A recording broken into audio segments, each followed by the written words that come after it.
Les 4 Z, Fantôme et Petit gâteau à la crème, un livre de la collection Slalom, écrit par Julie Royer, lu par Martin Goujon, publié par Boomerang Éditeur Jeunesse.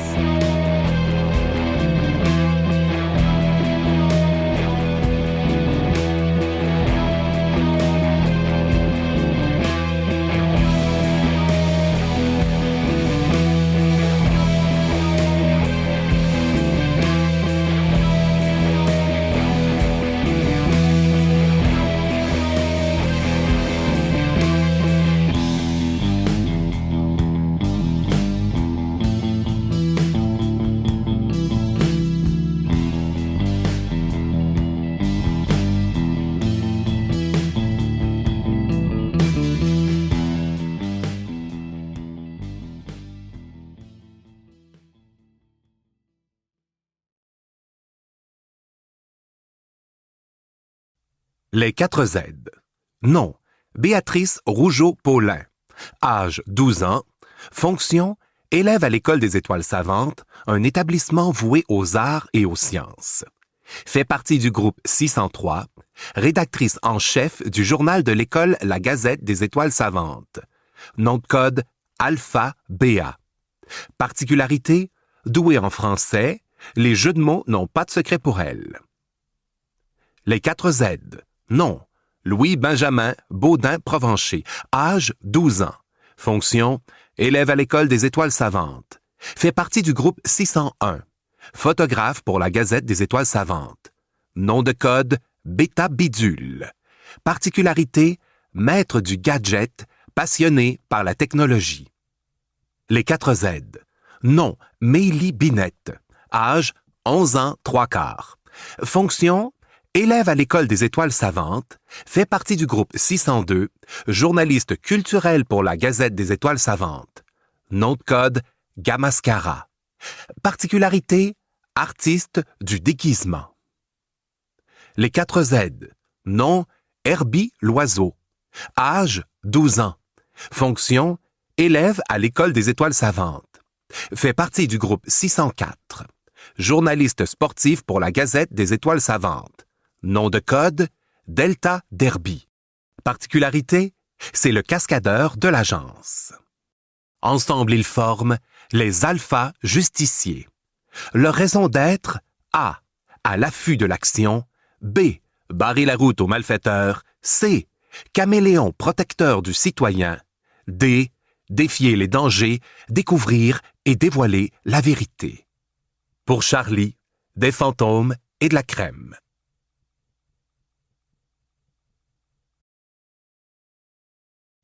Chapitre 1. Quoi de neuf, les Z? Mardi, 7h46. Sous le ciel incertain de novembre, Béatrice est assise à la table à pique-nique qui sert de quartier général aux 4 Z au fond de la cour de l'École des Étoiles Savantes. La jeune fille attend ses amis avec impatience. C'était une journée pédagogique la veille, ce qui fait qu'ils sont restés chacun chez soi à travailler à des projets personnels. Ont-ils eu le temps de penser au numéro du journal que nous devons publier sur la tombola de ce vendredi? Se demande-t-elle. La rédactrice en chef regarde l'heure sur son cellulaire. Il est tard, et ses amis ne sont toujours pas arrivés. Aussi, elle commence à s'inquiéter. Elle frotte ses mains ensemble pour les réchauffer, puis elle se met à texter. Cling, dring, zzz. Alpha BA. Salut! Avez-vous oublié notre réunion? Bloom, dring, zzz. Gamascara. J'essayais mon costume pour la tombola. Vous savez que je dois m'occuper du kiosque de la diseuse de Bonaventure. Attendez-moi, je pars à l'instant. Bloom, cling, dring. Beta Bidule. Je suis au coin de la rue avec un nouveau Beta Gadget à vous présenter. Bloom, cling, zzz. Delta Derby. Cool, j'arrive aussi. Je suis un peu en retard parce que j'ai eu un petit accident tout à l'heure. Cling, dring, zzz. Alpha BA. Rien de grave, j'espère. Bloom, cling, zzz. Delta Derby. Non, je dois vous quitter. Ma mère m'attend dans la voiture. À plus. Bloom, cling, dring. Beta Bidule. À plus. Gamascara. À plus. Alpha BA.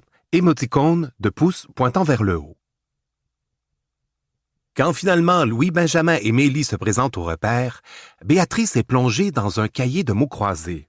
« dit-elle en se grattant la tête avec l'efface de son crayon à mine. « Je cherche un synonyme de fantôme. » « Ton mot commence par quelle lettre? » demande Louis-Benjamin en posant son sac à dos sur la table.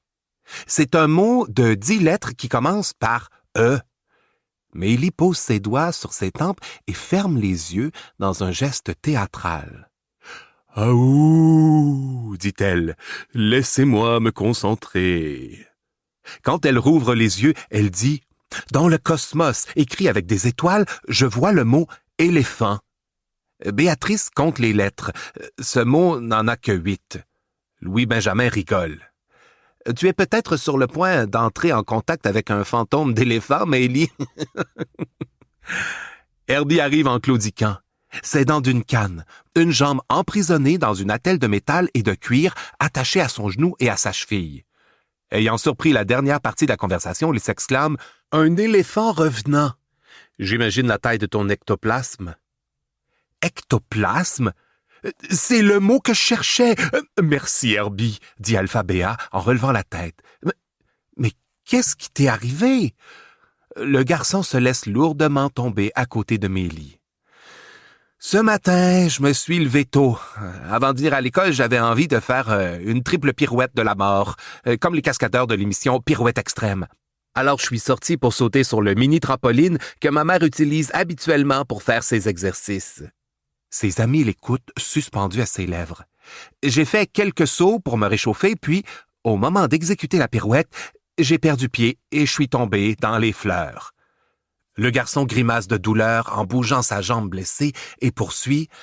Comme d'habitude, mon petit frère avait laissé traîner ses jouets, ce qui fait que j'ai atterri à 4 pattes sur sa pelle mécanique et je me suis blessé à un genou. « Ouch! » s'écrie Béatrice. Tu dois être drôlement amoché pour être obligé de marcher avec une canne et de porter cette attelle. Le cascadeur en herbe hausse les épaules. Pas tant que ça, mais j'ai quand même demandé à mes parents si je pouvais utiliser les appareils de mon grand-père. Je voulais faire comme Yvan le Chevalier, le cascadeur vedette de mon émission préférée. Il a eu un accident pendant un tournage et depuis, il a une super canne en aluminium et il porte des attelles aux 2 jambes avec des lumières dessus et tout.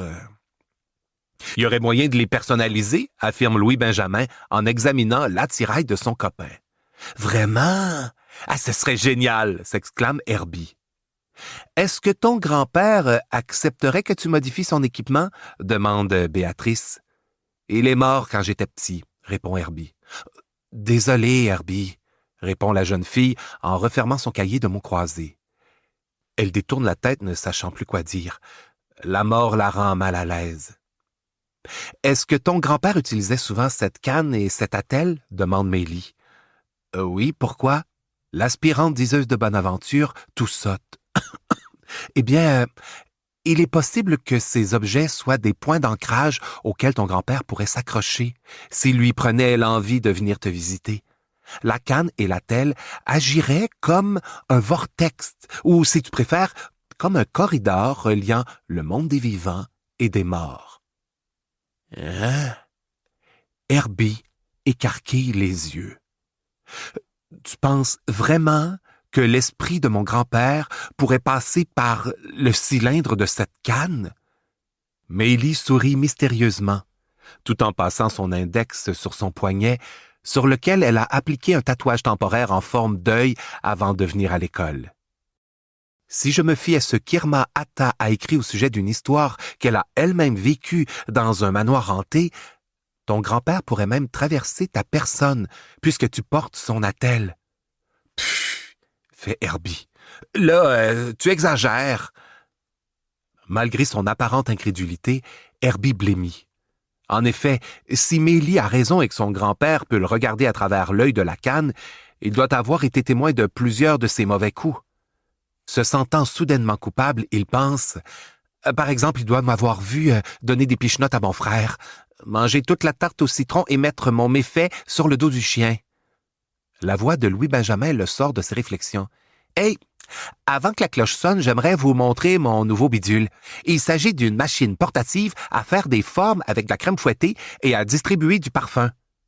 Louis-Benjamin sort un petit engin de son sac. Il le pose sur la table. Il sort ensuite une bouteille contenant de la crème ainsi qu'un thermos rempli de chocolat chaud. Pour créer des formes en crème fouettée, je visse d'abord ma bouteille de crème déjà fouettée sur ma machine. Je l'allume. Je place mon thermos ici, sous la grille carrée qui se trouve sous le boyau relié à la bouteille. À ses amis impressionnés, il dit encore « Maintenant, je démarre le programme intégré à mon cellulaire qui fait fonctionner ma machine. Sur l'écran, je dessine, disons, un éléphant. J'appuie sur l'icône « Envoyer » et... Tous se rapprochent pour voir la machine à l'œuvre. Par le boyau relié à la bouteille, la crème fouettée est déposée sur la grille au-dessus du thermos qui est rattaché à l'engin par une tige métallique articulée. Grâce au génie de Bétabidule, la crème prend effectivement la forme d'un animal ressemblant à un éléphant, la tête en bas. Quand la forme est terminée, explique le garçon fier de lui, la grille se retourne pour décorer le chocolat chaud dans le thermos avec de la crème fouettée sculptée comme ceci. Wow! Mélie observe les merveilles, le nez à quelques centimètres de la machine. Toutefois, au lieu de se renverser, comme l'avait prévu Louis-Benjamin, la grille s'immobilise soudain. Puis le boyau, qui jusque-là était à la verticale, se redresse d'un coup et souffle un nuage de crème au visage de Mélie. Cette dernière pousse alors un cri de surprise. Herbie pouffe de rire.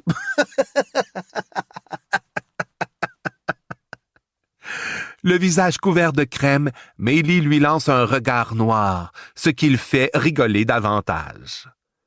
Pendant que Béatrice fouille dans son sac à la recherche de mouchoirs pour aider son ami à se nettoyer, Louis-Benjamin se confond en excuses. « Je suis désolé. Les fonctions de ma machine ont dû se mêler durant l'opération. Je vais devoir revoir ces systèmes si je veux qu'elles soient au point pour la tombola. » L'inventeur dévisse la bouteille de crème et sort une guenille de son sac pour nettoyer son engin. « En effet, poursuit-il, j'ai pensé qu'avec cette nouvelle bêta-machine, on pourrait créer des formes de crème personnalisées pour amuser les gens durant la fête. Mais on pourra aussi diffuser des parfums appétissants. Ainsi, les participants achèteront plus de gâteaux, ce qui nous permettra d'amasser plus d'argent. Après tout, c'est le but de notre activité, n'est-ce pas? » Herbie hoche la tête, un sourire gourmand aux lèvres. L'invention de son ami lui plaît. Mélie ne semble pas du même avis. Quant à Béatrice, elle s'écrie « La tombola, enfin nous y voilà. Est-ce qu'on peut enfin commencer notre réunion? » Drrrring! La cloche sonne, annonçant le début des cours. Béatrice se lève lentement de la table, déçue. Zut alors, on se revoit sans faute à la récréation. On doit absolument discuter du prochain numéro du journal. À plus, les aides. À plus. Les 4 amis se séparent pour rejoindre les élèves de leurs groupes respectifs qui ont déjà formé des rangs. Derrière eux, Herbie boitille, en parlant tout bas à sa canne. « Bienvenue à l'école des étoiles savantes, grand-père.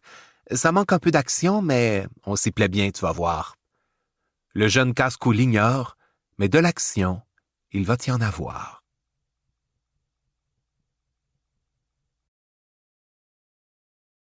Chapitre 2. Et si on parlait de la tombola? 9h48. Réunis à leur QG, devant un chocolat chaud sans crème fouettée cette fois, que leur a offert Louis-Benjamin, les 4 Z font le point sur le numéro de la Gazette des Étoiles savantes qu'ils doivent publier lundi prochain. Comme vous le savez, dit Béatrice, nous parlerons de la tombola qui se tiendra vendredi soir au gymnase de l'école. Alors, quel sujet voulez-vous traiter? La rédactrice en chef tire sur le crayon planté dans l'élastique de sa queue de cheval et ouvre son calepin. Louis-Benjamin prend la parole. « Je pensais présenter les expériences scientifiques de mon groupe en lien avec l'alimentation. » Béatrice hoche la tête et prend des notes. C'est ensuite le tour de Mélie. « Moi, je compte faire des prédictions de mascaramancie, pour faire suite à mon activité de voyance à la tombola. Je lirai donc les lignes et les taches que fait le mascara quand on l'étend sur du papier que l'on plie ensuite, comme pour faire de l'origami. Je vais aussi écrire quelques poèmes inspirés du nouveau livre d'Irma Ata, Le fantôme maquillé. La chanteuse espionne y raconte comment, durant une mission, elle a trouvé refuge dans un manoir abandonné, hanté par un agent secret, comédien, ayant joué à l'époque de Louis XIV, le roi Soleil. Herbie rigole.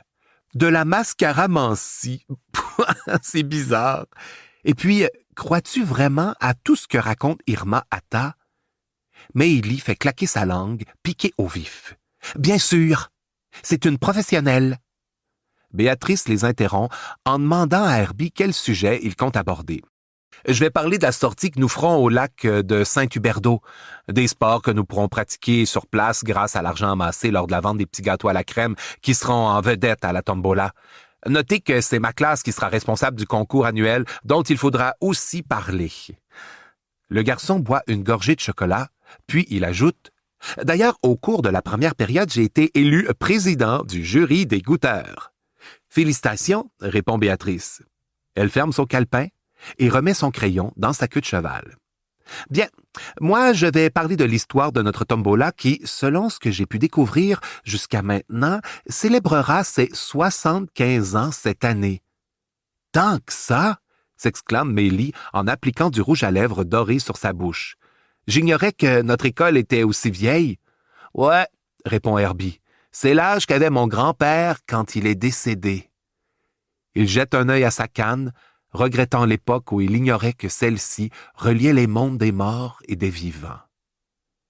La cloche sonne, annonçant la fin de la récréation. « Déjà !»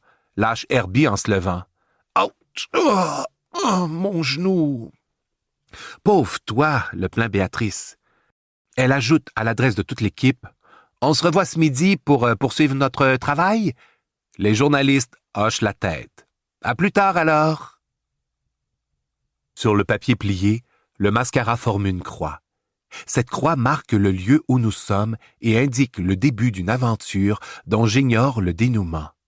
Quoi qu'il en soit, nous devrons faire face au destin.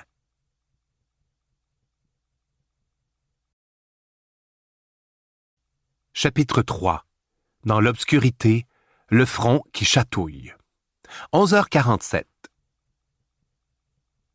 Quand Louis-Benjamin et Herbie retrouvent les filles à la cafétéria, Béatrice annonce « On va se réunir au sous-sol de l'école tout à l'heure après le dîner. » Pourquoi? Demande Herbie en prenant place sur un banc. Béatrice prend une cuillère de potage au brocoli. Avant le dîner, on avait une période à... Nous espérons que vous avez apprécié cet aperçu. Pour continuer à écouter ce livre audio sur Google Play Livres, utilisez le lien dans la description de la vidéo.